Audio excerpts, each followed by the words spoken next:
Bakit ang bait mo kapag kaibigan ang kausap mo? Kapag parents mo ang kausap mo, bastos ka.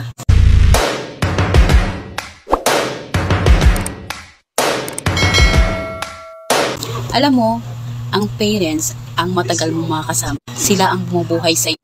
Bakit sa parents mo hindi mo ibinibigay ang tamang respeto? Kapag sa kaibigan mo, palagi kang nakangiti.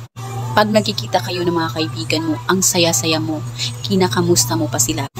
Pero, magulang mo hindi mo makamusta. Bastos ka pa magsalita.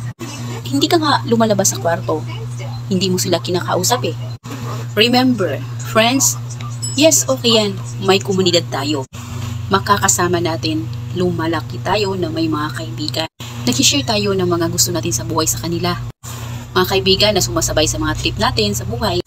Pero remember, ang magulang mo, sila ang mga taong ipaglalaban ka hanggang kamatayan nila. In fact, sa sobrang mahal na mahal ka ng mga magulang, lahat kinakaya nila na ibigay sa na sa tingin mo na ikasasaya mo. Kahit wala na sa sarili nila, okay lang, ayos na yun sa kanila basta makita ka lang masaya. Pero heto ka, hindi mo silang kinakausap. Ganon pa man nasa isip ka pa rin nila na dapat ka nilang intindihin. Alam mo, habang nabubuhay pa yung mga magulang hanggang sa magkaapo na, hanggang sa ilang anak ka meron, nandyan ang magulang gumagabayan sa'yo kasi nga anak ka nila at mahal na mahal ka ng mga magulang mo. Alam mo, ang koneksyon ng mga magulang mo ay hindi mawawala yan. Hindi matatapos ang papel ng isang magulang hanggang sila'y buhay pa.